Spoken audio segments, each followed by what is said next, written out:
Assalamualaikum warahmatullahi wabarakatuh. Alhamdulillah wa ma kunna linahtadiya laula an hadanallah wa usalli wa usallim ala nabiyyina wa habibina Muhammad ibni Abdillah khatimin nabiyyin wa sayyidil mursalin wa imamil muttaqin wa ala alihi wa sahbihi ajma'in wa ba'd. وقال الله تبارك وتعالى أعوذ بالله من الشيطان الرجيم إن الذين قالوا ربنا الله ثم استقاموا تتنزل عليهم الملائكة ألا تخافوا ولا تحزنوا وأبشروا بالجنة التي كنتم توعدون. صدق الله العظيم. وقال عليه الصلاة والسلام إن الله يؤتي الدنيا لمن يهب ومن لم يهب ولكن الله لا يؤتي الدين إلا لمن يهب أو كما قال عليه الصلاة والسلام اللهم ألهمنا ما رشد أمورنا وأعزنا من شرور أنفسنا ومن سيئات أعمالنا اللهم إنا نجعلك في نهورهم ونعوذ بك من شرورهم. Alhamdulillah, pertama dan selamanya syukur kita panjatkan kepada Allah Subhanahu wa taala. Sebelum kita mulakan, mohon tuan-tuan yang mendengar live ini boleh komen insya-Allah sama ada audio jelas ataupun tidak insya-Allah. Boleh berikan komen tuan-tuan insya-Allah. Sama ada audio jelas ataupun tidak insya-Allah. Dan tuan-tuan yang mendengar audio ini boleh komen dan kemudian boleh share supaya ramai orang dapat manfaat insya-Allah daripada perkongsian kita pada malam ini insya-Allah. Jadi tuan-tuan boleh komen.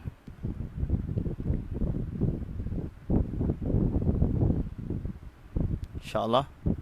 Tuan-tuan yang mendengar audio ini boleh komen sama ada jelas ataupun tidak insya-Allah untuk kita teruskan kuliah pengajian kita pada malam ini, yang mana pada malam ini kita akan membicarakan tajuk yang besar, iaitu menyingkap kelebihan dan kemuliaan bulan Syaban yang mulia ini, Masya Allah. Baik, jadi tuan-tuan yang dengar audio ni boleh komen insya Allah, jelas ataupun tidak, untuk kita mulakan insya Allah.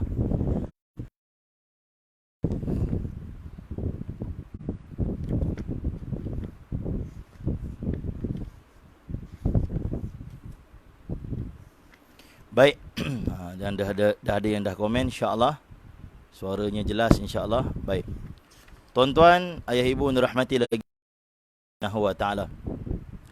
Syukur kita banyak pada Allah. Saya yakin tuan-tuan yang mendengar audio ataupun mendengar live pada malam ini baru lepas berbuka puasa sunat Isnin yang pertama pada bulan Syaban, masya-Allah. Dan diharap tuan-tuan semua masya-Allah jangan lupa doakan untuk sahabat-sahabat kita, teman-teman kita yang diuji sekarang ini dengan wabak yang sedang melanda. Begitu juga kita doa dengan tangisan. Bagi yang puasa tadi sebelum buka, kalau boleh esok kalau puasa lagi, doa sebelum berbuka supaya Allah Ta'ala hilangkan segera wabak ini daripada muka alam ni tuan-tuan. Wabak ni makhluk daripada Allah. Dia tidak berkuasa. Allah Subhanahu wa taala boleh hilangkan bila-bila masa saja. Kita betulkan hubungan Allah Ta'ala hilangkan. Kita doa sungguh-sungguh. Allah nak tengok kesungguhan kita dalam berdoa. Kita minta sungguh-sungguh supaya apa tuan-tuan?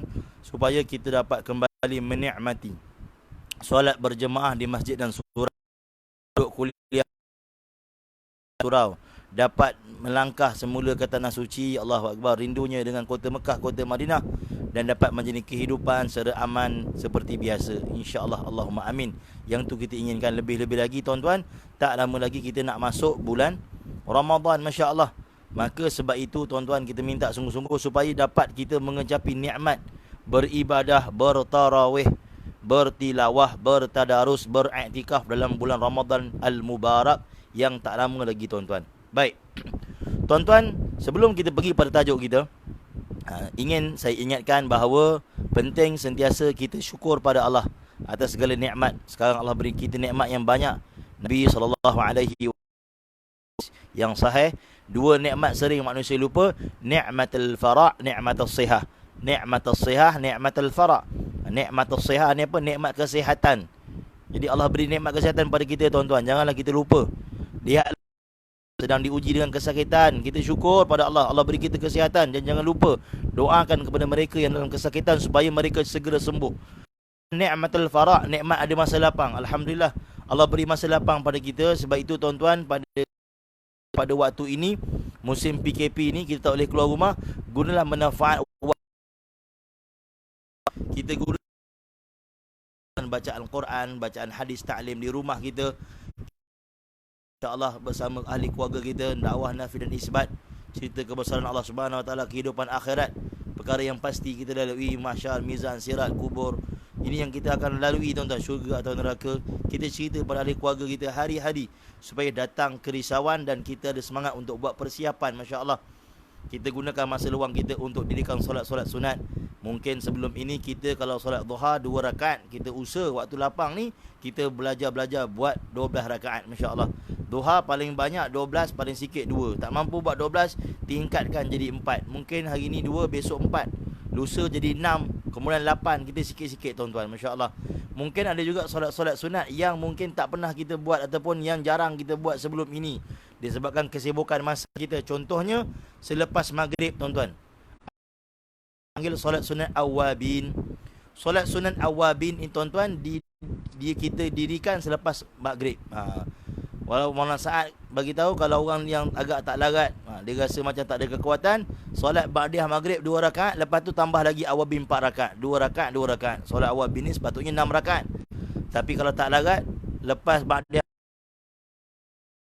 ba'diyah tu dikira sekali rakaat. Masya-Allah. Solat sunat, masya-Allah. Jadi tuan-tuan, waktu lapang ni kita belajar untuk buat awabin. Solat sunat isyraq mungkin pada waktu yang lain kita ada masa nak buat. Solat sunat isyraq ni tuan-tuan, dalam riwayat sebut, siapa yang duduk mengerti Allah Subhanahu Wa Taala lepas subuh bacaan sehingga syuruk, masya-Allah, dia bangkit, masya-Allah tuan-tuan, untuk solat sunat isyraq. Solat masuk syuruk, dia bukan boleh sembahyang terus. Waktu syuruk ni 15 minit ataupun 12 minit. Kemudian bangun solat sunat isyraq rakaatain Allah Taala. Solat sunat banyak 4, paling sikit 2. Allah pahala haji dan umrah yang sempurna dalam hadis sebut, masya-Allah. Dan hadis ini tuan-tuan dipersetujui oleh alim ulama, termasuklah ulama yang mana kita tahu ulama Saudi ada perkara yang dia berkhilaf dengan kita, berbeza pandangan kita, tapi dalam bab hadis solat sunat isyraq mereka bersetuju dengan solat sunat isyraq tadi. Jadi kita niat tuan-tuan untuk buat. Baik. Jadi masa lapang kita isikan dengan sebaik-baiknya. Sekarang kita akan masuk tuan-tuan pada baik tuan-tuan, lain agak lemah sikit. Baik, jadi waktu lain tak ada tu, tuan-tuan jangan risau, saya tidak akan bercerita. Maksudnya tuan-tuan tak akan ketinggalan lah, insya-Allah. Waktu lain tak ada, saya tidak akan bercakap, saya tak bercerita. Saya tunggu lain masuk, baru saya sambung. Baik. Jadi tuan-tuan, kita masuk pengajian kita ataupun yang besar, masya-Allah. Menyingkap kemuliaan dan kelebihan bulan Sya'ban. Tuan-tuan, ayah ibu rahmati lagi dikasihi Allah, apa itu bulan Sya'ban? Sya'ban ni tuan-tuan bulan yang mana kata ulama di zaman jahiliah bulan persediaan ataupun juga disebut dengan bulan perpecahan. Perpecahan? Kenapa berpecah? Berpecah di sini bukan maksud bergaduh tuan-tuan.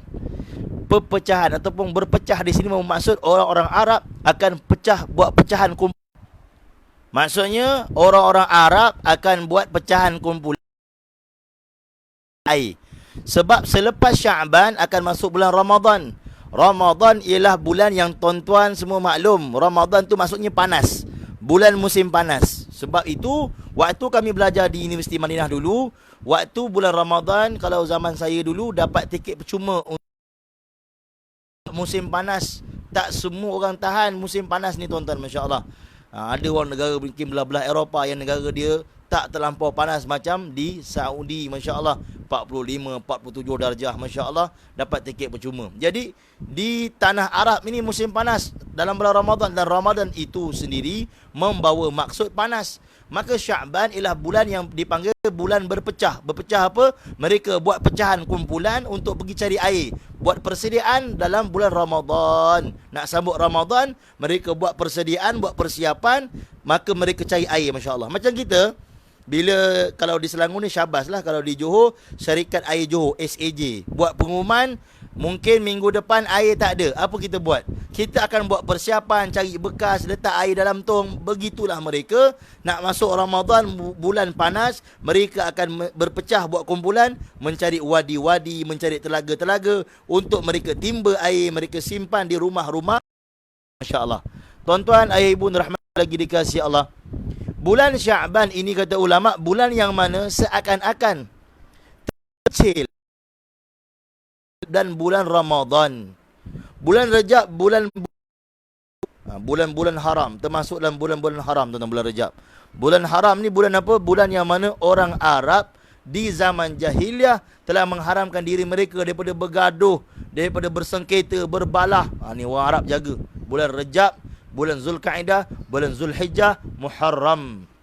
Mungkin tuan-tuan pelik kenapa bulan Rejab ini terpilih. Sya'ban tak masuk, Ramadan tak masuk, Syawal tak masuk, tiba-tiba terus Zulkaidah, Zulhijjah, Muharram. Bulan haram, bulan yang mereka khususkan untuk beribadah.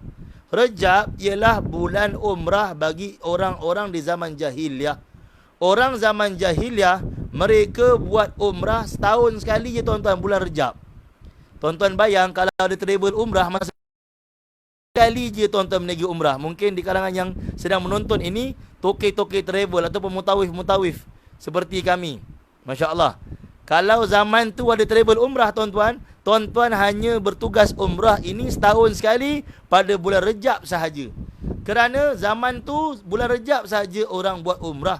Bulan lain tuan-tuan buatlah pakej lain.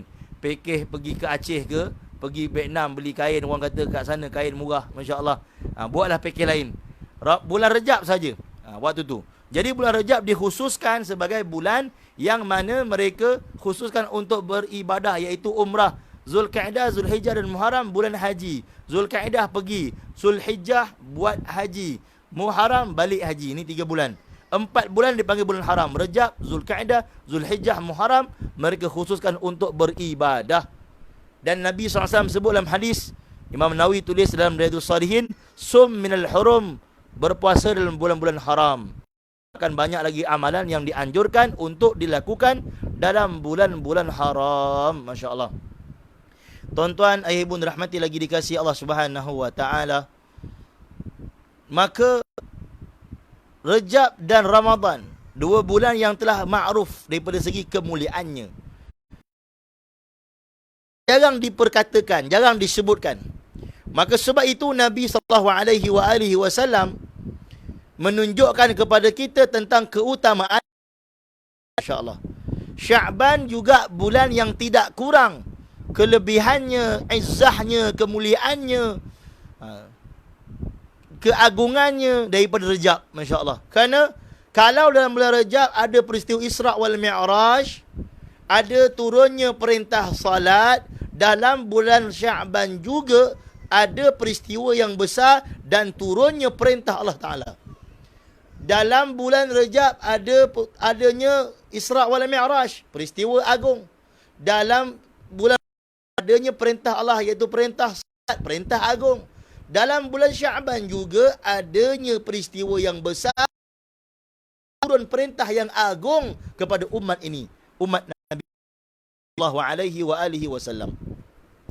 Tuan-tuan, kata almarhum Kiai Uzair dalam membahaskan tentang peristiwa-peristiwa agung ini dalam surah Ibrahim, Allah berfirman, wa dzakirhum bi ayyamillah, dan ingatlah pada hari-hari kebesaran Allah Subhanahu wa taala. Kata ulama, hari-hari itu membawa maksud, wa dzakirhum bi ayyamillah itu, wa dzakirhum bi ayyamillah ini membawa maksud adalah peristiwa-peristiwa agung, peristiwa besar dalam Islam. Ini disebut oleh guru kami almarhum Kiai Uzair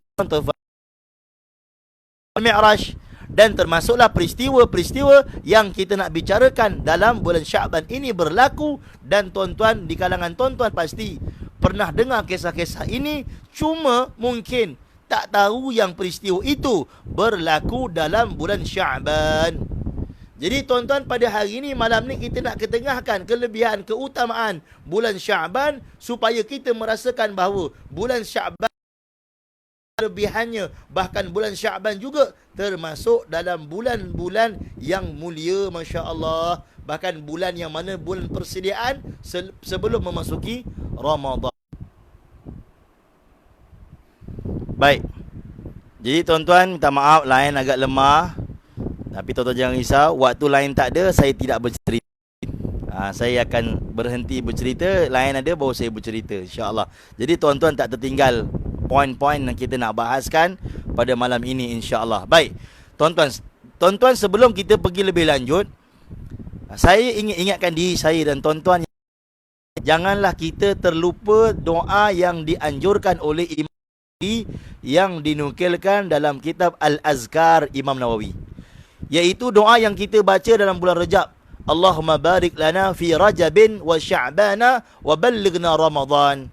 Ya Allah, berkatilah kami dalam bulan Rajab dan Sya'ban dan sampaikan kami hingga Ramadan. Panjangkan usia kami sampai jumpa Ramadan. Jadi jangan kita habis Rajab dah tak baca dah doa ni, jangan.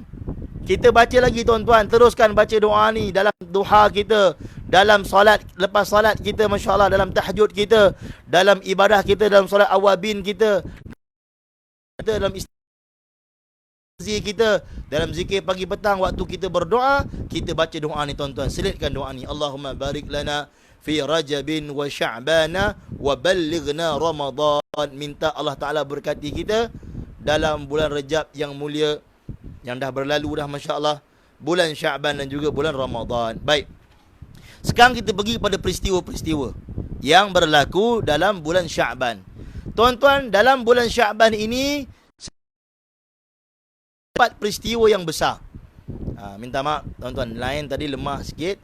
Tapi tuan-tuan jangan risau, lemah saya tak bercerita, saya berhenti cerita. Ni bila line laju ni baru saya sambung cerita balik. Jadi tuan-tuan tak tertinggal poin, insya-Allah. Kalau tuan-tuan dapat tulis, sangat-sangat baik. Ceritakan kepada teman-teman yang lain, Masya-Allah. Baik.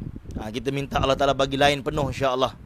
Tuan-tuan, ayah ibu dirahmati lagi dekat, dalam bulan Sya'ban tidak kurangnya seperti bulan Rajab. Seperti saya sebut tadi, Rajab ada Isra' wal Mi'raj, Rajab adanya turun perintah Allah, perintah salat. Dalam Sya'ban ada 4. Baik. Dalam Rajab ada peristiwa yang besar, dalam juga ada, bahkan dalam Sya'ban ada 4 peristiwa yang besar yang kita nak bahas pada malam ini. Pertama tuan-tuan, tentang kemuliaan Nabi SAW. Nabi SAW tuan-tuan, dalam bulan Sya'ban ini banyak peristiwa-peristiwa yang mengangkat ataupun yang menceritakan tentang kemuliaan Nabi kita, Nabi Muhammad SAW. Nabi kita, Nabi mulia, Nabi rahmah, Nabi yang penyayang, Nabi yang dimuliakan oleh Allah Subhanahu wa Ta'ala. Dan kisah-kisah yang berlaku dalam bulan Sya'ban, hingga ulama mengatakan bahawa, ataupun tuan-tuan mungkin pernah dengar orang-orang tua dulu mengatakan, bulan Sya'ban bulan Rasulullah. Kenapa mereka dulu-dulu kata bulan Sya'ban bulan Rasulullah? Sekarang ni kuranglah kita dengar. Tapi dulu-dulu tu kalau tuan-tuan ingat, di kampung-kampung orang sebut bulan Sya'ban bulan Rasulullah sallallahu alaihi wa alihi wasallam. Kenapa tuan-tuan? Kerana dalam bulan Sya'ban ada banyak peristiwa yang kita nak cerita pada malam ini, insya-Allah, tentang kemuliaan Nabi sallallahu alaihi wasallam berlaku dalam bulan Sya'ban, masya-Allah. Tuan-tuan, ayah ibu dirahmati lagi dikasihi Allah Subhanahu wa Ta'ala. Peristiwa yang pertama tuan-tuan, mungkin tuan-tuan dengar, masya-Allah. Tuan dengar satu peristiwa yang berlaku di kota ketika orang Quraisy tidak mempercayai kerasulan baginda Nabi sallallahu alaihi wasallam, maka mereka telah minta Nabi Muhammad, wahai Muhammad, kalau betul engkau nabi, belah bulan. Nabi sallallahu alaihi wasallam dengan mukjizat yang Allah beri kepada Nabi kita, Nabi Muhammad sallallahu alaihi wasallam, Nabi tunjuk bulan dan bulan telah terbelah. Peristiwa ini berlaku dalam bulan Sya'ban. Dan tuan-tuan ayah pun rahmati lagi dikasihi Allah, peristiwa ini berlaku di atas bukit Jabal Abi Qubais. Jabal Abi Qubais pada hari ini tuan-tuan dijadikan istana. Tuan-tuan keluar Masjidil Haram di Mekah, tuan-tuan tengok ada clock tower, Zamzam Tower. Sebelah kiri tuan-tuan tengok ada istana. Di atas bukit Jabal Abi Qubais lah istana itu dibina. Abi Qubais nama orang tuan-tuan. Kenapa diletakkan nama Jabal Abi Qubais, Bukit Abi Qubais? Kerana Abi Qubais lah orang yang pertama buat rumah atas bukit itu. Macamlah tuan-tuan di kampung kita, ada jalan orang letak nama Jalan Din Kudus. Kenapa nama Jalan Din Kudus? Din Kudus orang pertama buat rumah kat situ. Jalan Wak Dol. Kerana Wak Dol orang pertama buat rumah kat situ. Letak nama jalan situ senang. Begitulah Jabal Abi Qubais, kerana Abi Qubais orang pertama yang buat rumah atas bukit itu. Dan tuan-tuan, untuk pengetahuan kita bersama, Jabal Abi Qubais ialah bukit yang pertama yang Allah cipta di muka alam ini. Dulu bumi ni air, tuan-tuan. Bumi ni bentuk sfera. Ulama sebut bumi ni bentuk sfera. Mungkin tuan-tuan ada berpegang bumi ni bentuk lain, wallahualam. Tapi kami belajar bumi ni bentuk sfera. Ni pun ulama sebut, tuan-tuan. Bukan ahli sains, cikgu sains sebut kat sekolah sahaja. Bahkan ulama juga menyebutkan bumi ini berbentuk sfera. Bumi ni sfera. Dulu permukaan bumi ini semuanya air. Kata guru kami, Hazrat Maulana Mansur, Hafizahullah Ta'ala, mengatakan bahawa bumi ni semua air. Daripada air itu, Allah telah wujudkan keturunan buih dan terjadinya daratan yang pertama ataupun dataran yang pertama. Dataran yang pertama ataupun daratan yang pertama itu dipanggil dengan nama Bukkatul Ard. Bukkatul Ard itu daratan yang pertama. Allah sebut dalam Quran, Inna awwala baiti wudi'a lin-nas lalladhi bi Bakkata mubaraka wa hudan lil alamin. Rumah yang pertama di tapak daratan yang pertama iaitu Baitullah. Tak jauh daripada tapak Baitullah itu ialah bukit yang pertama Allah cipta, iaitu Jabal Abi Qubais. Bukit Abi Qubais itulah bukit pertama yang Allah cipta dalam dunia. Maka tuan-tuan, segala bukit, segala gunung, segala apa jenis gunung dan bukit yang ke alam ini, Gunung Fuji, Gunung Everest, Gunung Kinabalu. Kalau di Selangor ini, tuan-tuan, Bukit Broga. Kalau di Johor, Gunung Ledang.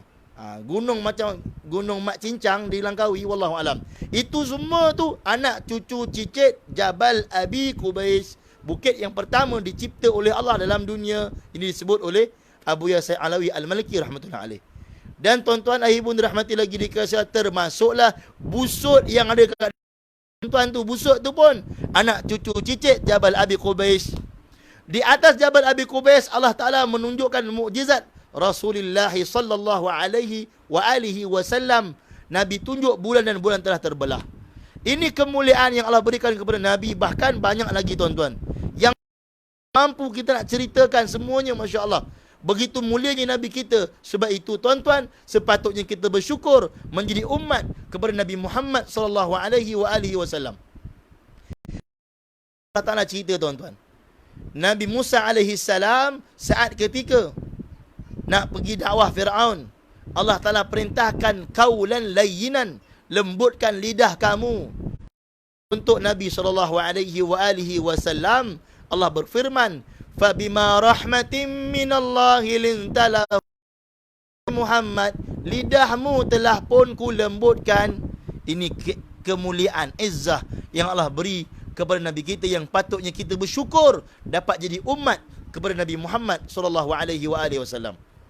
Juga dalam surah Taha, Musa minta Rabbi syrah li sadri, yang kita selalu baca untuk lapang dada. Dulu kalau kat sekolah, ketua pengawas baca Rabbi syrah li sadri wa yassir li amri wa akhlul uqdatam min lisani yafqahu qawli. Rabbi syrah li sadri, ya Allah, lapangkan dadaku. Minta lapang dada, Masya Allah. Untuk Nabi kita, Nabi Muhammad sallallahu alaihi wa alihi wasallam, Allah berfirman dalam Al-Quran, Alam nashrah laka sadrak, wahai Muhammad, dadamu telah pun ku lapangkan. Ini kemuliaan, tuan-tuan. Allahu Akbar. Yang Allah beri kepada Nabi Muhammad SAW. Dan tuan-tuan, untuk ketika Bani Israel berhajat pada air, Allah perintah kepada Nabi Musa, Faqul nadrib bi'asakal hajar, fanfadarat min husnata asyrata aina. Wahai Musa, ketuk batu dengan tongkatmu. Daripada batu itu telah terpancar, telah keluar 12 mata air, tuan-tuan. Untuk Bani Israel, ulama kata mereka angkat batu itu untuk dibawa ke sana ke sini waktu mereka berjalan. Akan tetapi untuk Nabi Muhammad sallallahu alaihi wasallam, ketika di Hudaibiyah, sahabat berhajatkan air. Dalam sirah sebut, tuan-tuan, mereka bawa ulbah bekas pada Nabi Nabi masuk bekas daripada jari jemari Nabi SAW telah keluar air. Tak perlu ketuk tongkat dekat batu. Ini kemuliaan yang Allah beri pada Nabi kita yang patut kita syukur, tuan-tuan. Bahkan kata Syekh kami, mulai pada hari ini, kalau saya dan tuan-tuan sujud syukur pada Allah, tak angkat-angkat muka sampai kita meninggal dunia pun tak mampu untuk tunaikan hak kemuliaan ataupun hak syukur terhadap kita dapat jadi umat Nabi Muhammad SAW. Kerana ini satu anugerah yang besar daripada Allah, milih kita jadi umat Nabi Muhammad. Sebab itu tuan-tuan, waktu sebut kisah Nabi, seharusnya datanglah perasaan yang begitu rindu pada Nabi Muhammad SAW, insan yang telah bersusah payah untuk saya dan tuan-tuan kenal apa itu Islam dan kenal Allah Subhanahu Wa Taala pada hari ini. Insan yang mana tak pernah melihat kita, akan tetapi pernah satu ketika di saat Nabi hidup 1400 tahun dulu, pernah menangis berdoa untuk kita, tuan-tuan. Allahu Akbar. Tuan-tuan, ayah ibu rahmati lagi dikasihi Allah Subhanahu Wa Taala. Begitu juga kata ulama, Nabi Musa alaihi salam dalam surah Syu'ara, Allah Taala cerita di saat ketika dikejar oleh Firaun bersama Bani Israel, mereka bergerak di depan lautan, tuan-tuan, di kiri kanan bukit batu, di belakang tentera Firaun. Bani Israel mereka ialah abid, mereka tak buat dakwah. Iman abid mengatakan bahawa inna lamudrakun, wahai Musa, terperangkap kita, tersusul, mati lagi hari ni, tak boleh lari mana dah. Kiri kanan bukit batu, depan lautan, belakang tentera Firaun. Ini iman abid. Tapi Nabi Musa ialah satu orang yang buat dakwah. Orang yang buat dakwah, imannya luar biasa, kata ulama. Sebab itu, tuan-tuan yang mulia, kita nak usaha bagaimana iman kita, tuan-tuan. Kita buat dakwah ni, tuan-tuan, bukan nak tunjuk kita hebat. Kita buat dakwah bukan nak tunjuk kita pandai. Kita buat dakwah bukan kita nak mengajar orang, tapi kita nak usaha supaya iman kita betul, tuan-tuan. Iman betul. Nabi Musa alaihi salatu wassalam, Allah cerita dalam Quran, apa jawab Nabi Musa di saat Bani Israel kata inna lamudrakun, terperangkap kita Musa, mati kita. Nabi Musa kata, kalla, sekali-kali tidak. Inna ma'iya rabbi sayahdin, sesungguhnya Allah bersama dengan aku dan akan memberi petunjuk kepada diriku. Allah perintahkan, tuan-tuan.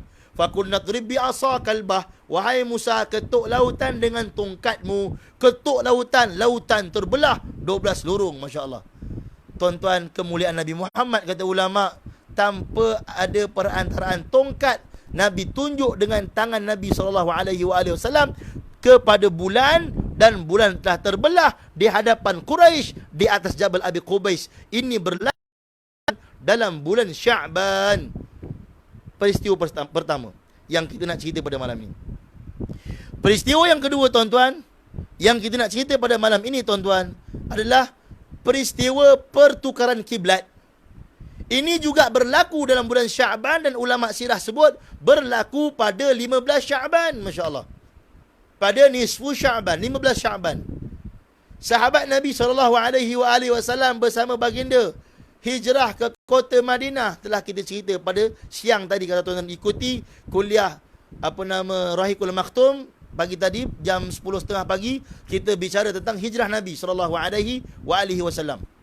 Waktu hijrah Nabi SAW, tuan-tuan, kata ulama, di saat itu sahabat Nabi bersama dengan baginda ini diperintahkan oleh Allah untuk menghala kiblatnya ke arah Baitul Maqdis. Setengah pandangan kata daripada awal lagi perintah Allah Ta'ala kiblat ke Baitul Maqdis. Ada setengah pandangan ulama sirah kata waktu di Mekah, Kaabah lah kiblat mereka. Waktu nak hijrah ke Madinah, Allah perintahkan kiblat ke Baitul Maqdis. Setengah pandangan kata kerana nak ikram, ataupun Allah cara untuk kaedah tarik orang-orang Yahudi itu, kerana orang Yahudi berkiblat Baitul Maqdis. Setengah pandangan kata tidak. Setengah pandangan kata daripada awal lagi memang kiblatnya Baitul Maqdis. Berbeza pandangan ulama. Ada kata asal kiblat memang Baitullah, hijrah Madinah diperintahkan menghala ke Baitul Maqdis. Wallahu alam wa ilmuhu atam. Kata ulama, kalau ikut perkiraan daripada hijrah 17 bulan 3 hari, masya-Allah, Nabi dan para sahabat salat berkiblatkan Masjidil Aqsa. Subhanallah. Masjidil Aqsa ni luas tuan-tuan.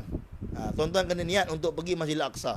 Nabi sebelum hadis lebih mafhum, la tushaddur rihal, jangan susah payah dalam melakukan perjalanan melainkan untuk pergi 3 masjid. Masjidil Haram, Masjid Aqsa dan juga Masjid Haza, iaitu Masjid Nabawi. Atau kama qala alaihi salatu wassalam. Maka kita niat tuan-tuan, kalau ada keperluan lebih daripada kita pergi ke Amerika ataupun pergi jalan-jalan ke Jepun, kita pergilah ke Aqsa dulu, sebab ada dalam hadis bahkan kota Aqsa ini kota barakah. Masjid Aqsa ni luas pekarangannya, masya-Allah. Dalam tu ada beberapa masjid. Masjid Sakhra, Masjid Qibli, Masjid Burak, banyak masjid dalam tu tuan-tuan. Jadi kalau kita tak tahu, kita akan dengar orang cerita, orang kata Kubah itu adalah kawasan Masjid. Jadi tuan-tuan, kalau tuan-tuan kata, ustaz saya tak ada duit lah nak pergi, saya pun dulu macam tuan-tuan sama, masya-Allah, fikir yang sama, tak ada duit nak pergi. Terdengar satu pandangan ulama mengatakan bahawa kalau kita nak pergi satu tempat, maka apa kita buat? Kita doa supaya Allah Ta'ala hantar rezeki kita ke sana. Nak pergi Aqsa, ya Allah, dalam munajat doa kita, sembahyang duha, sembahyang tahajud, lepas baca Yasin, lepas baca Quran, ya Allah, hantarlah rezeki saya ke Aqsa, saya nak pergi ziarah Masjidil Aqsa, nak sempurnakan satu hadis Nabi SAW. Nak pergi Mekah, Madinah, ya Allah, hantar rezeki saya ke Mekah, hantar rezeki saya, tuan-tuan, supaya Allah Ta'ala hantar rezeki kita ke sana. InsyaAllah Allah yang akan sampaikan kita. Tuan-tuan jangan risau. Kita doa Allah Ta'ala murahkan rezeki kita, hantar rezeki kita ke sana. Rezeki kita ada, insya-Allah kita akan sampai. Tuan-tuan ayah ibu rahmati lagi dikasihi Allah Subhanahu wa taala. 17 bulan 3 hari Nabi dan para sahabat, tuan-tuan, Allahu Akbar, ujian yang besar ketika lepas hijrah itu, iaitu telah berkata-kata ejekan-ejekan terhadap Nabi dan para sahabat daripada orang Yahudi. Sayaqulu sufaha'u minan nas. Allah beritahu dalam juzuk 2 ayat pertama. Telah berkata orang-orang yang bodoh. Siapa dia orang bodoh? Orang Yahudi. Mereka perli Nabi Muhammad bawa agama baru, tapi kiblatnya sama macam kiblat kita. Perli Nabi SAW. Nabi dan para sahabat juga ada perasaan, tuan-tuan.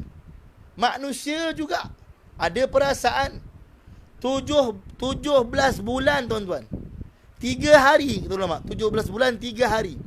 Nabi dan para sahabat tak putus-putus minta doa pada Allah supaya Allah Ta'ala palingkan, tukarkan kiblat daripada Aqsa kepada Baitullahil Haram. Tuan-tuan, 17 bulan 3 hari Nabi doa, masya-Allah. Kisah ini juga boleh jadi kita semua orang dakwah, masya-Allah. Di saat pada waktu ini orang-orang dakwah sedang diuji, masya-Allah, dengan ujian yang mana melanda di tanah air kita, wabak COVID-19, masya-Allah. Terpalit orang-orang dakwah, masya-Allah, yang pergi ke isytimak dakwah baru-baru ini, masya-Allah. Maka ujian macam-macam, tohmah dikatakan kepada orang dakwah. Tuan-tuan, jangan putus berdoa, terus minta. Seperti Nabi dan para sahabat ditohmah, dikata ketika mana di Madinah, masya-Allah, Nabi tak putus minta bantuan Allah Subhanahu wa taala. Kita juga minta, ya Allah, tolonglah ya Allah, hilangkanlah wabak ni ya Allah, tohmah ini ya Allah, hilangkanlah segala fitnah ini ya Allah, hilangkanlah segala ujian ini ya Allah, supaya Allah Ta'ala hilangkan segala ujian ini. Minta. Bukan sekejap, 17 bulan 3 hari, hinggalah satu hari, tuan-tuan, dalam kitab At-Tabaqat. Kitab Tabaqat ni dikarang oleh Imam Ibn Sa'ad rahmatullahi alaih. Dalam kitab At-Tabaqat diceritakan bahawa satu ketika Nabi SAW pergi ke kampung Bani Salamah. Bani Salamah ni, tuan-tuan, Allahu Akbar, bagi saya kampung ni begitu ajaib lah, masya-Allah. Kampung Bani Salamah ni begitu ajaib. Kenapa? Kerana ketua kampung dia, tuan-tuan, masya-Allah, 2 orang syahid jalan Allah. Ketua kampung dia, tuan-tuan, asalnya dulu namanya Jad bin Qais. Dia munafik. Akhirnya dilantik ketua kampung yang baru. Jad bin Qais ni ialah munafik yang pergi Hudaibiyah, tak nak sallallahu alaihi wa alihi wasallam, masya-Allah. Kemudian lantik ketua kampung baru namanya Bishr bin Barra al-Marur. Bishr bin Barra al-Marur. Minta maaf, lantik ketua kampung baru Ammar bin Jamuh dulu. Ammar bin Jamuh. Sayyidina Ammar bin Jamuh, tuan-tuan, syahid dalam perang Uhud, masya-Allah. Sebab kakinya tempang. Pergi Uhud, Nabi SAW kecualikan sebab kaki dia tempang, masya-Allah. Dikecualikan.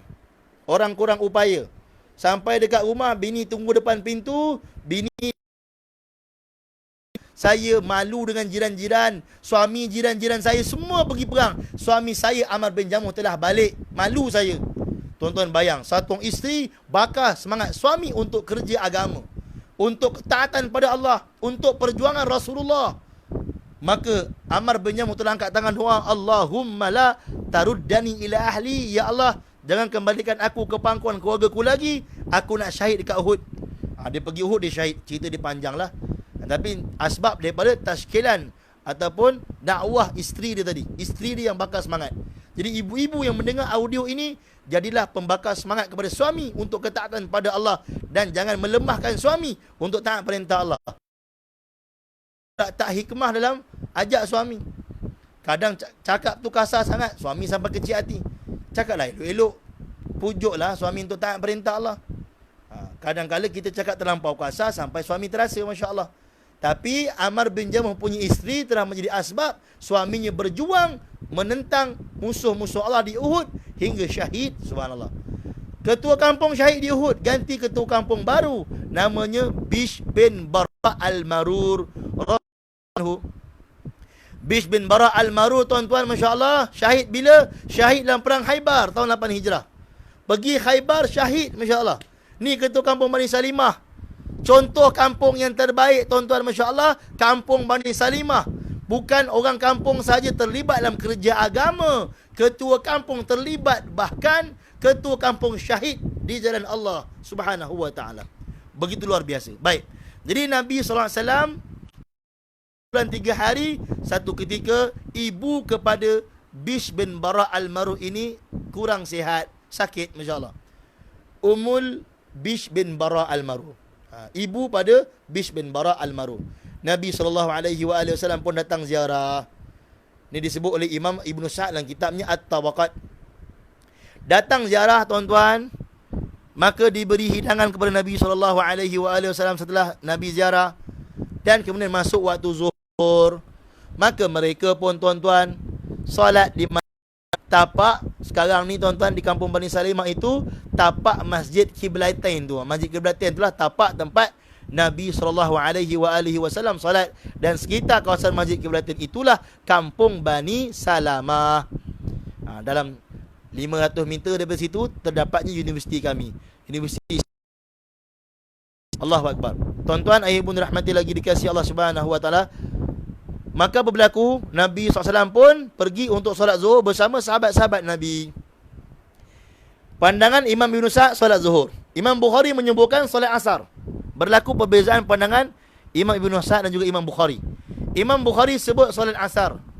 Imam Ibn Sa'd sebut solat zuhur. Masya Allah. Baik. Maka Nabi SAW solat di situ. Saya lebih cenderung pada pandangan solat zuhur dalam beberapa kitab. Baik. Nabi solat zuhur di situ 2 rakaat pertama. Kemudian turun firman Allah Subhanahu wa taala, "Qad nara taqallubu wajhika fis sama'." Ini, tuan-tuan, perintah Allah Subhanahu wa taala. Allah bagi tahu, kerap kali kamu menghadap ke langit. Maksudnya Nabi ini berdoa, minta dengan Allah Subhanahu wa taala. Nabi rindu dengan kiblat Baitullahil Haram.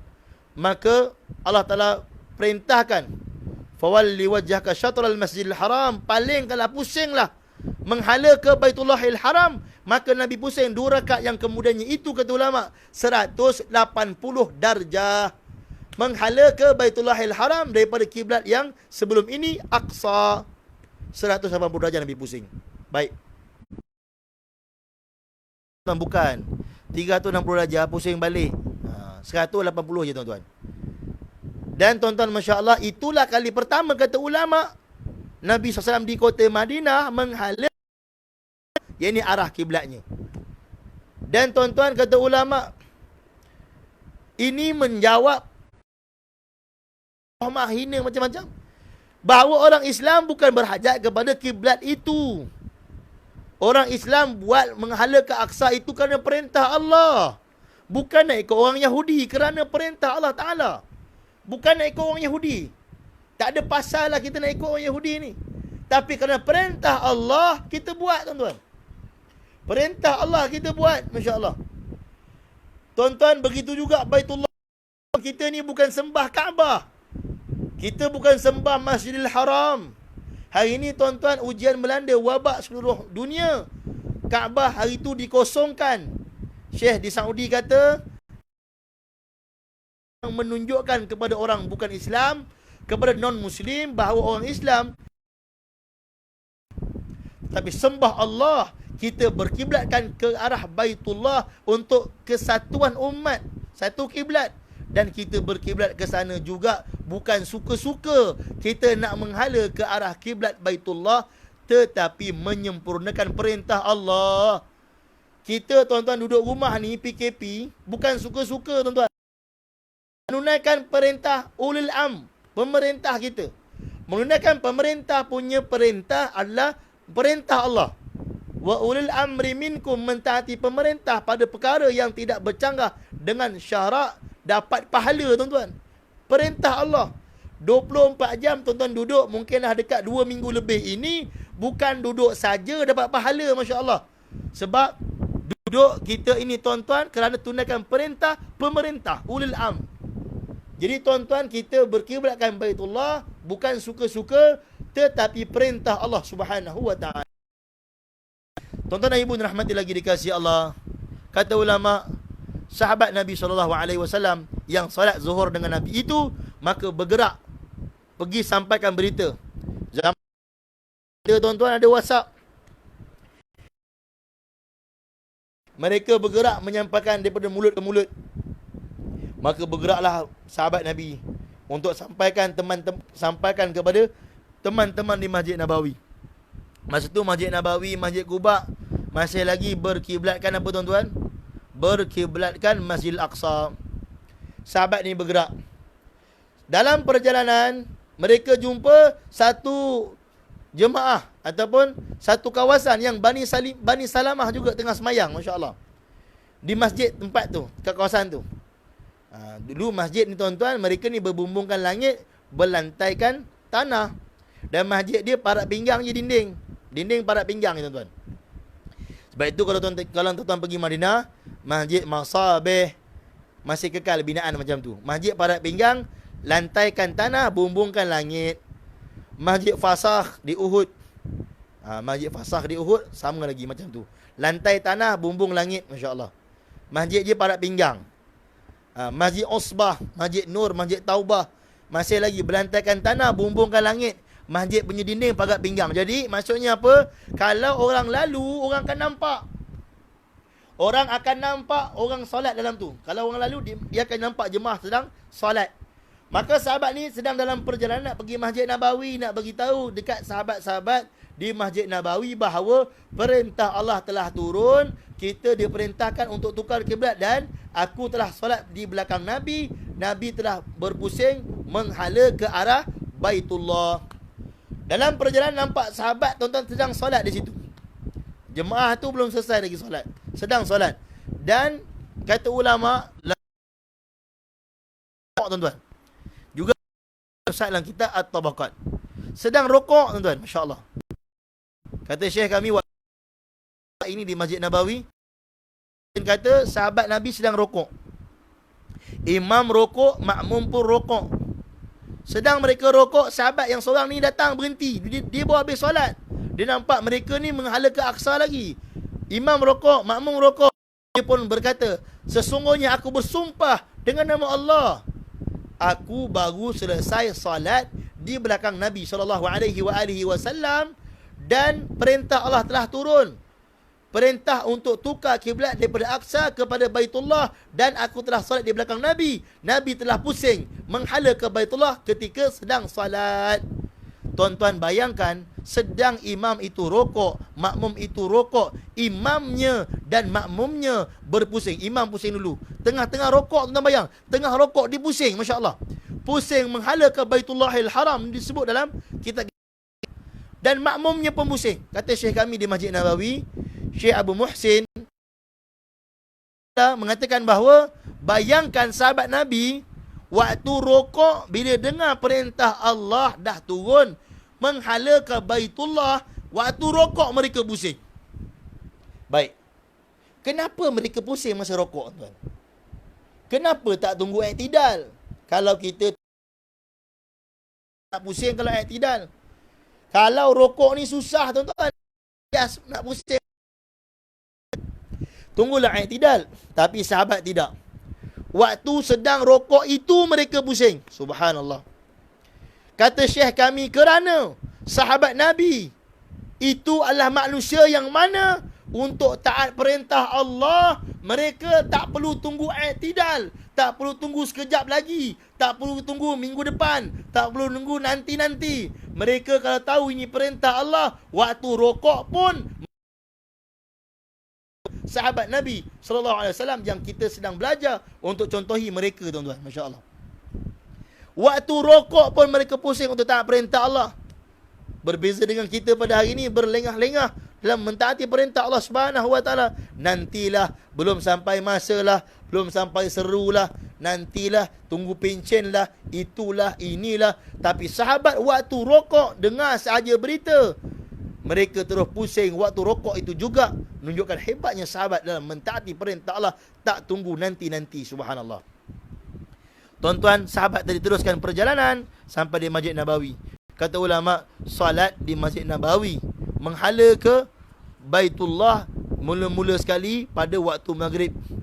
Ada pandangan kata pada waktu isyak, ada pandangan kata juga pada waktu asar. Dan salat di Masjid Quba menghala ke Baitullah, berita sampai lewat, mereka salat subuh esoknya baru menghala ke Baitullahil Haram. Peristiwa pertukaran kiblat ini, tuan-tuan, menunjukkan makbulnya doa Nabi kita, Nabi Muhammad SAW, dan betapa sayangnya Allah Ta'ala pada Nabi Muhammad hingga Allah sempurnakan kehendak Nabi nak tukar kiblat kepada Baitullah. Tadi belah bulan kemuliaan Nabi. Ini pertukaran kiblat, tunaikan hajat Nabi. Allah tunjukkan cintanya Allah pada Nabi SAW. Inilah disebut bulan Rasulullah, tuan-tuan. Masya Allah. Yang ketiga, baik, nak habis tuan-tuan, jangan risau. Baik, yang ketiga apa dia, tuan-tuan? Yang ketiga, tuan-tuan, satu ketika Nabi SAW dalam kitab sirah sebut, juga disebut oleh Imam Samhudi rahmatullah alaih. Imam Samhudi ni ulama sirah besar lah. Nabi SAW telah masuk di satu hadiqah, ada ulama sebut bustan, satu taman, yang jaraknya tu daripada Masjid Nabawi sekarang ni mungkin saya rasa dalam 700 meter, lebih kurang. Zaman saya belajar Madinah dulu, di situ ada stesen bas Sabco, stesen bas untuk pergi ke negeri-negeri di Saudi lah, ke Mekah, ke Yaman, dan taksi pun banyak kat situ. Dia kawasan 700 meter daripada Masjid Nabawi. Baik, hadiqah, dulu ada taman, ada kebun kat situ zaman Nabi. Nabi SAW dalam kitab Ma'alim Madinah juga disebut oleh Imam Samhudi, itu dalam solat menemani Nabi pada ketika itu ialah Sayyidina Abdul Rahman bin Auf radhiyallahu taala anhu.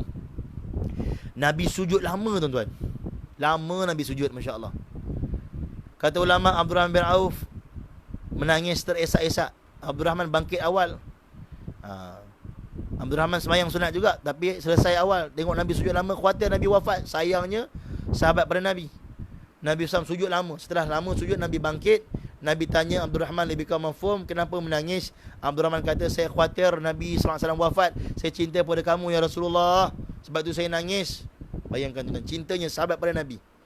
Maka Nabi SAW beritahu Nabi sujud lama kerana sujud syukur pada Allah. Kenapa, tuan-tuan? Kata ulama, turunnya perintah selawat. Siapa yang selawat pada Nabi sekali, Allah dalam ke atas orang yang selawat itu 10 kali. Subhanallah. Siapa yang selawat 10 kali, 100 kali Allah dan para malaikat selawat padanya. Ini mendoakannya. Masya Allah. Tuan-tuan, Bayangkan, selawat ini amalan yang besar. Kita cerita Isra' Mi'raj peristiwa besar, dan dalam bulan Rejab turunnya perintah agung, perintah solat. Dalam bulan Sya'ban turunnya perintah pertukaran kiblat dan turunnya perintah selawat. Tadi solat Rejab, Sya'ban selawat. Masya-Allah. Tuan-tuan yang mulia, masya-Allah, Allah Ta'ala suruh kita solat, tapi Allah tak solat. Allah Rabb, Tuhan, pencipta kita, pencipta seluruh raja-raja dalam dunia, pencipta seluruh pemerintah-pemerintah dalam dunia, orang kaya, orang miskin dalam dunia. Maha kuasa Allah, maha berkuasa, la ilaha illallah. Tuan-tuan, Allah suruh kita solat, Allah tak solat. Allah suruh kita puasa, Allah tak puasa. Allah suruh kita bayar zakat, Allah tak bayar zakat. Tetapi untuk perintah selawat, Masya Allah, Allah dan para malaikatnya selawat dulu. Perintah agungnya perintah, Masya Allah. Inna Allah wa malaikatahu yusalluna ala nabi ya ayyuhalladzina amanu sallu alaihi wa sallimu taslima. Allah wa malaikatahu yusalluna ala nabi. Sesungguhnya Allah dan para malaikatnya berselawat ke atas Nabi. Allah dulu selawat, malaikat dulu selawat, baru perintahkan kita, ya allazina amanu sallu alaihi wa sallimu taslima. Katakanlah salam sejahtera ke atas Nabi Muhammad sallallahu alaihi wa alihi wasallam. Bukan selawat saja, bahkan ucapan salam sejahtera. Sebab itu ada orang Nabi as-salatu wassalamu alaika ya Rasulullah. Selawat dan salam ke atas kamu ya Rasulullah. Sebab perintah Allah bukan selawat saja, bahkan sallu alaihi wasallimu taslima. Selawat dan salam sejahtera. Baik. Dulu waktu kami ambil diploma, kita ada belajar satu subjek, satu madah, dia panggil Ulumul Quran. Dalam Ulumul Quran, tuan-tuan, kita diajar satu bahagian yang mana menceritakan tentang perintah Allah Subhanahu wa taala, yang mana ada perintah Allah yang kita kena buat masa itu juga. Ada perintah Allah Subhanahu wa taala yang kita buat lepas pada perintah itu, pada arahan itu. Contohnya, tuan-tuan, dalam surah kita baca selalu Izaja. Kalau tuan-tuan perasan, di akhir surah itu, fasabbih bismi rabbika wastaghfir. Kan kita baca kan, idza jaa aitan nas yadkhuluna fi dinillahi afwaja fasabbih bihamdi rabbika wastaghfir. Fasabbih itu apa? Mensucikan Allah. Bihamdi rabb, puji Allah. Wastaghfir, minta ampun pada Allah. Maka kata ulama lughah, kata ulama ulumul Quran, fasabbih itu perintah Allah, bihamdi rabb perintah Allah, wastaghfir perintah Allah. Yang kita boleh buat masa itu, maka kita buat masa itu. Maksudnya waktu kita sebut fasabbih, dalam hati sebut subhanallah, maha suci Allah. Bihamdi rabb, dalam hati sebut alhamdulillah. Wastaghfir, dalam hati sebut astaghfirullah. Kerana itu perintah Allah yang kita boleh buat pada masa dan ketika itu, maka pada waktu itu juga kita sebut, tuan-tuan. Fasabbih subhanallah, bihamdi rabb alhamdulillah, wastaghfir astaghfirullah. Begitu juga banyak perintah-perintah Allah yang sebegitu dalam Quran yang boleh kita buat pada waktu itu, kita buat. Perintah selawat ini begitu juga. Ya ayyuhalladzina amanu sallu, kata Allah. Dalam hati terus baca Allahumma salli ala sayyidina Muhammad. Baik. Jadi tuan-tuan, selawat ni ada banyak. Yang umum, yang dianjurkan Allahumma salli ala sayyidina Muhammad. Selawat yang paling baik selawat Ibrahimiyah yang kita baca dalam tahiyat akhir. Kadang kita cakap selawat Ibrahimiyah, makcik, selawat apa tu ustaz? Makcik tak tahulah. Makcik bukannya tahu sangat Ibrahim, tapi nak mudah tahu, makcik tahu tak selawat yang kita baca pada tahiyat akhir? Allahumma salli ala Muhammad kama sallaita ala Ibrahim wa ala ali Ibrahim Muhammad wa ala ali Muhammad kama barakta ala Ibrahim wa ala ali Ibrahim fil alamin innaka Hamidum Majid. Masya-Allah. Tuan-tuan, banyak tuan-tuan, itu selawat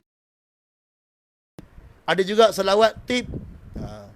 Kata ulama, satu orang yang sakit, ubat bagi kesakitan itu adalah mendapatkan apa yang diperlukan, itu rawatan bagi kesakitan tadi. Orang yang sakit rindu Nabi, ubatnya ialah Rasulullah. Jadi Allahumma salli ala sayyidina Muhammad tibbil qulubi wa dawaiha wa afiatil abdani wa shifaiha wa nuril absari wa diyaiha. Selawat kepada Nabi itu ialah ubat bagi penyakit rindu hati kepada Nabi sallallahu alaihi wasallam. Pada bulan 9 yang lalu, tuan-tuan, kami pergi ke Morocco, masya-Allah. Dan kami safar di sana, kita pergi ziarah makam Imam Ahmad Tijani. Imam Ahmad Tijani, tuan-tuan, terkenal dengan selawat Fatih. Allahumma salli ala sayyidina Muhammadin al-Fatih lima ughliq wal hatim lima sabaq wan nasil haqq bil haqq. Kan kita baca selalu kan, masya-Allah. Untuk murah rezeki, insya-Allah, mudah-mudahan. Dan kami juga, tuan-tuan, dibawa ke satu pekan, satu kota. Di sana terdapatnya kubur Imam Tazi.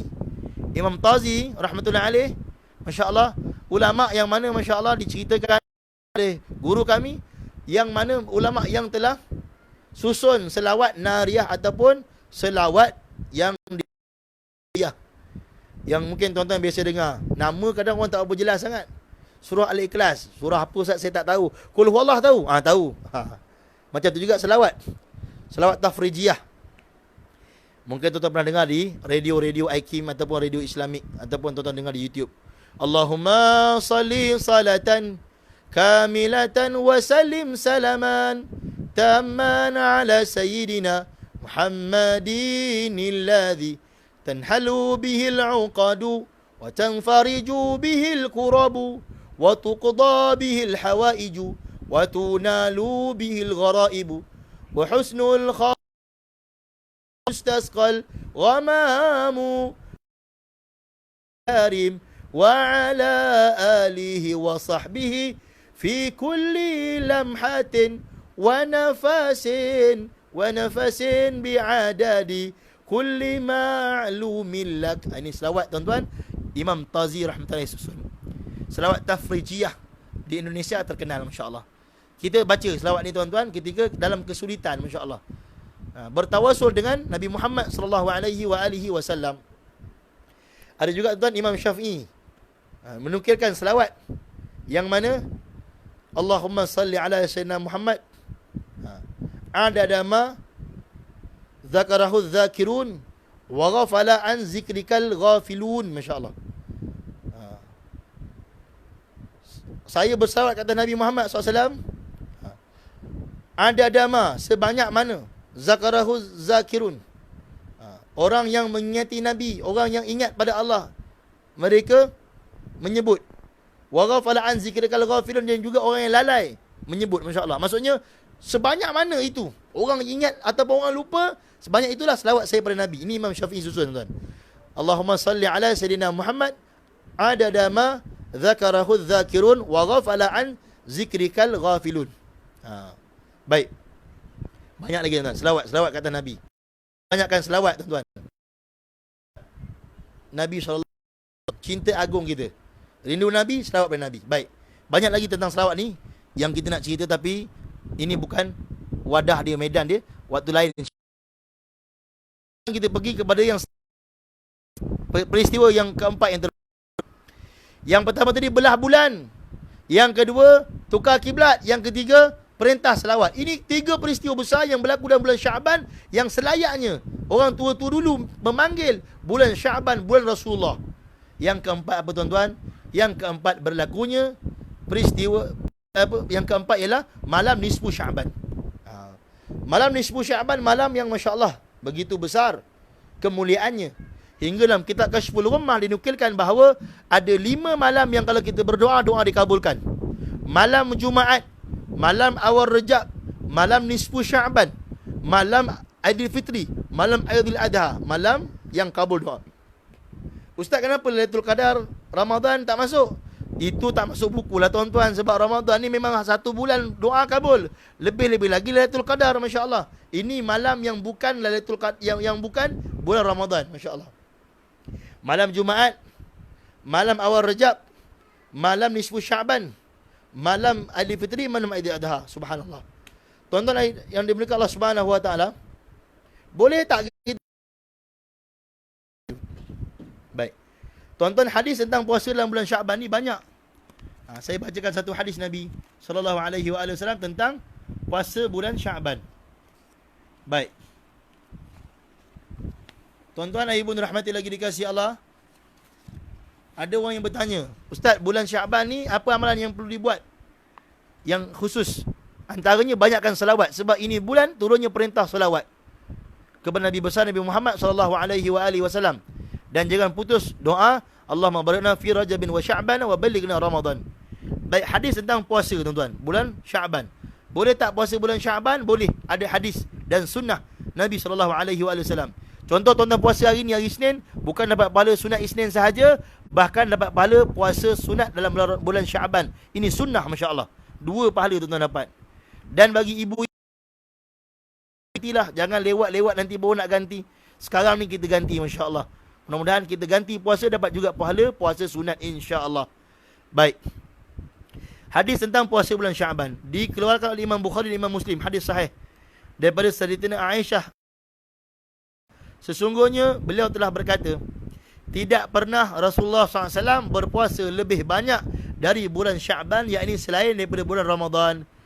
Kerana sesungguhnya baginda SAW telah berpuasa sebulan penuh, di mana Rasulullah SAW telah bersabda, lakukanlah amalan apa yang termampu oleh kamu, kerana sesungguhnya Allah SWT tidak pernah jemu hingga kamu sendiri yang.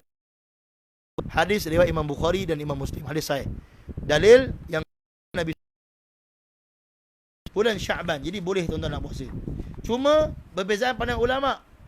Bagi mereka yang mana tak puasa 15 Ramadan yang 15 Syaban yang awal, maka tak boleh puasa lepas 15 Syaban. 16 ke atas tak boleh puasa, melainkan puasa-puasa yang wajib, puasa nazar, puasa ganti. Tapi kalau orang yang puasa pada awal ni, Isnin Khamis dia puasa, ataupun sedikit 15 hari ni dia puasa, ataupun kurang-kurang hari putih dia puasa, maka itu insya-Allah. Baik. Jadi tuan-tuan, boleh tak kita puasa 15? 15 tu kita puasa boleh ke tak? Boleh.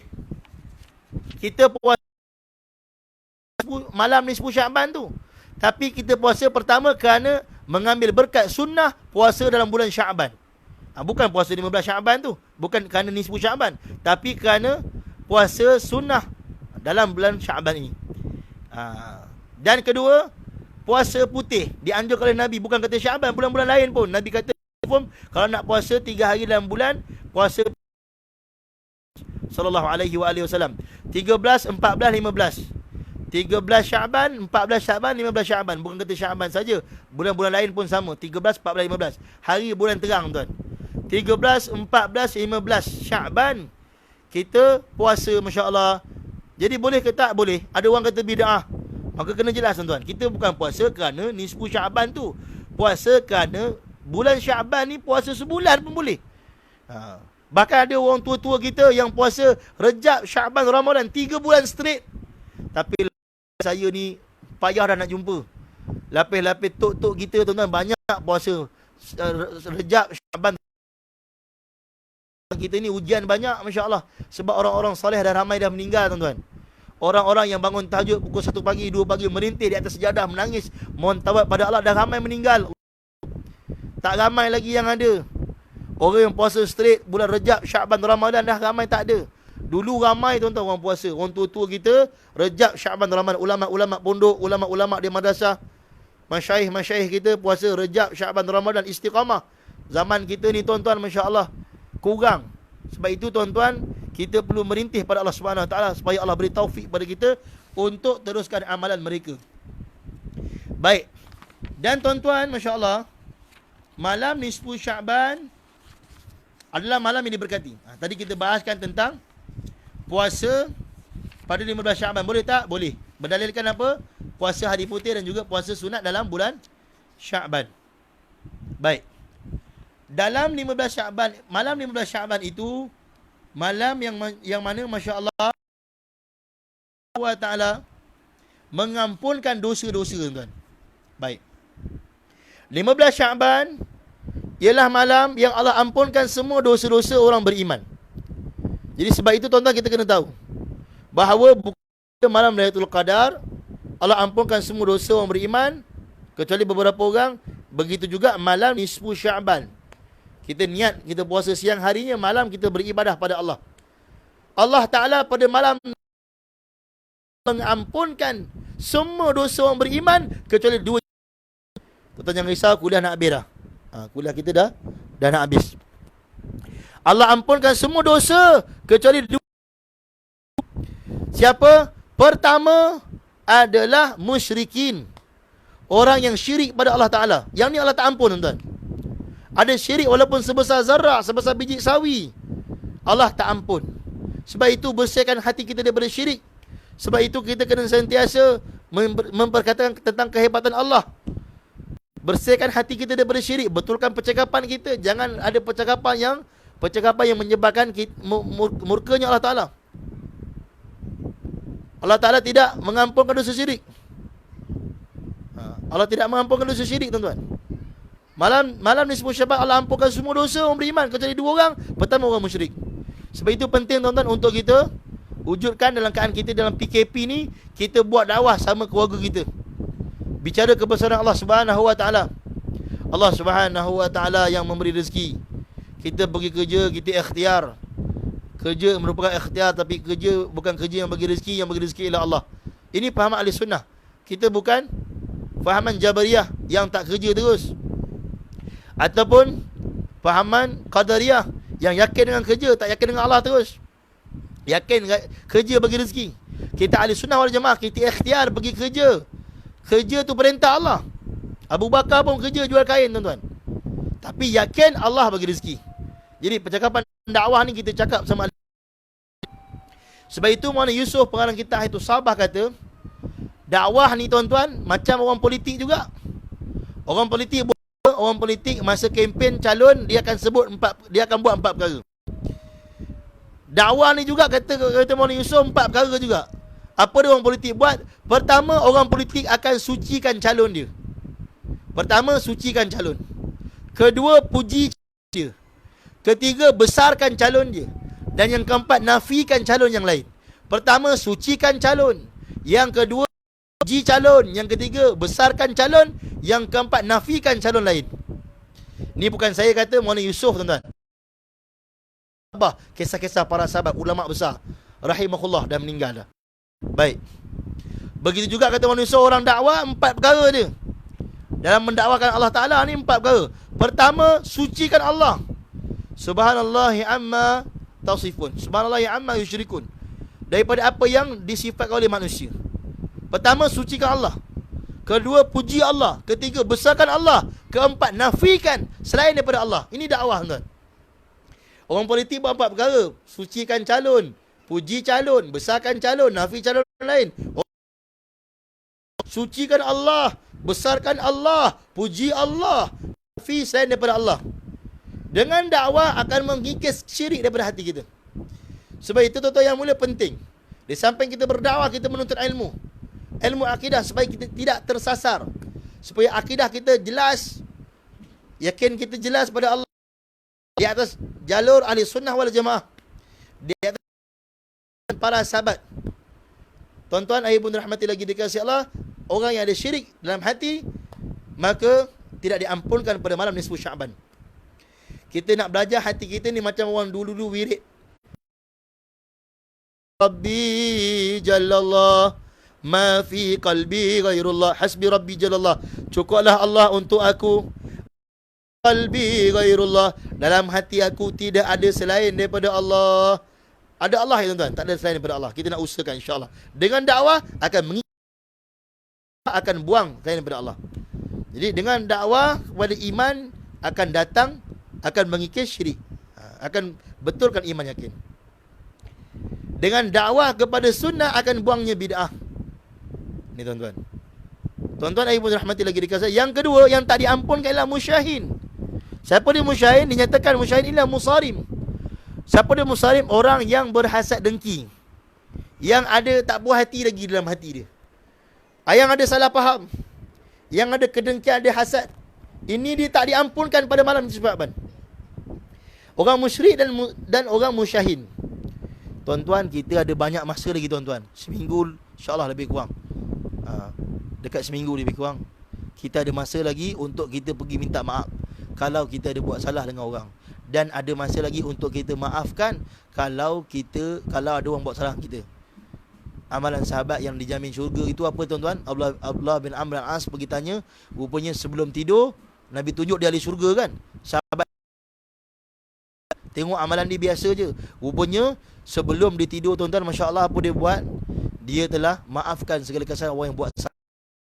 Tuan-tuan, saya perlu buat, tuan-tuan perlu buat, kita semua perlu buat. Kita semua ada salah dalam kehidupan ini. Kulli ibnu Adam khata' wa khairul khata'un tawabun. Kita semua ada salah, dan sebaik-baik orang buat salah ialah orang yang taubat. Tuan-tuan, kita maafkan semua kesalahan orang yang buat salah dengan kita. Lapangkan dada kita. Kalau kita pendam tuan-tuan, lama-lama dia akan jadi sakit. Kita maafkan. Sebab kita pun ada salah, dengan harapan supaya kita maafkan orang tu. Mudah-mudahan ada orang yang kita buat salah, mungkin kita tak sedar dengan percakapan kita, dengan sindiran kita. Mungkin kadang kita angkat-angkat kening je, orang terasa hati. Tak cakap apa pun terasa hati. Kita mudah-mudahan dengan kita maafkan orang, orang pun maafkan kita. Semoga Allah pun ampun kita. Mudah-mudahan insya-Allah. Tuan-tuan, lapangkan dada kita. Janganlah kita jadi macam setengah orang kata, saya ustaz dah maafkan dah ustaz. Saya dah maafkan dah, tapi apa yang dia buat pada saya tak mungkin saya lupakan. Ini tak betul lah tuan-tuan. Ni tak betul maaf lagi sebab masih ingat. Dia kalau maaf dah lupa dah, masya-Allah. Jadi kita nak belajar lupakan. Mudah-mudahan lah, walaupun perit untuk kita lupakan apa yang berlaku, apa yang dia buat kat kita kan. Mungkin saya pun malam ini, saya pun mungkin ada pernah lakukan kesilapan. Kita manusia tak lepas pada silap. Kita anak Adam. Dan begitu juga siapa yang ada buat salah, mungkin cakap apa-apa yang bukan-bukan, kita maafkan. Terhadap saya juga, saya maafkan. Mungkin pernah buat adakan cerita yang tak betul tentang kita kan. Kita maafkan. Mudah-mudahan apa yang kita pernah buat terhadap orang, maafkan kita. Sebelum kita meninggal tuan-tuan, kita minta maaf. Kita maafkan. Dengan Allah kita mohon taubat dosa kita dengan Allah. Dengan manusia kita minta maaf. Jadi tuan-tuan, dua golongan ini sahaja yang tak diampunkan malam nisfu Syaban. Betapa ruginya, betapa malangnya. Kata Habib Novel, yang malang, nak tahu malang tak malang, waktu orang lain semua diampunkan, dia tak diampunkan. Bayangkan tuan-tuan, Allah dengan kerahimannya mengampunkan semua dosa, tapi disebabkan kita ada syirik ataupun kita ada dengki dengan orang, hasad dengki, tak maafkan orang, kita tak diampunkan. Jadi segala kesalahan. Tuan-tuan, ibu rahmati lagi dikasih, itu saya perkongsian saya pada malam ini. Mudah-mudahan apa yang dikongsikan saya sendiri dapat amal, tuan-tuan yang dengar dapat amal, dapat sampaikan. Saya mohon maaf sepanjang bagi perkongsian atau kasar bahasa, tersilap kata terlanjur bicara. Minta maaf pada tuan-tuan, minta ampun kepada Allah. Tuan-tuan, insya-Allah kita akan bertemu nisfu Syaban pada, kata salah saya, dalam 8 April insya-Allah. Baik. Jadi 8 April nanti, hari Rabu minggu depan, 8 April pukul 9 hingga 10 pagi saya akan adakan insya-Allah kuliah khas tentang kelebihan nisfu Syaban, khusus kisah-kisah tentang nisfu Syaban sahaja insya-Allah. Jadi tuan-tuan, di bulan Syaban mulia ni kita banyakkan puasa sunat insya-Allah. Bagi yang tak ganti puasa, gantilah puasa, dan banyakkan wirid, banyakkan baca Quran, habiskan masa yang tambah ilmu kita, banyakkan berdoa dengan tangisan, bangun tahajud awal masya-Allah. Wabak ini supaya kita dapat hidup dengan aman dan tenteram, dapat kembali ke masjid dan surau kita, dapat kembali melangkah ke kota Mekah, kota Madinah. Kita doakan supaya teman-teman kita yang sakit insya-Allah, dan pelihara diri kita, keluarga kita semua daripada wabak COVID-19 yang sedang melanda. Wallahu alam. Assalamualaikum warahmatullahi wabarakatuh. Tuan-tuan, besok insya-Allah kita bertemu lagi di Facebook yang sama pukul 10 pagi insya-Allah untuk pengajian kitab kita, iaitu Berakhirnya Dunia Ini. Besok jam 10 pagi. Mohon tuan-tuan sebarkan. Assalamualaikum warahmatullahi wabarakatuh. Tangguh majlis dengan tasbih kafarah dan surah As. Subhanallah bihamdihi, subhanakallahumma wa bihamdika, asyhadu an la ilaha illa anta, astaghfiruka wa atubu ilaik. Bismillahirrahmanirrahim. Wal 'asr, innal insana lafi khusr.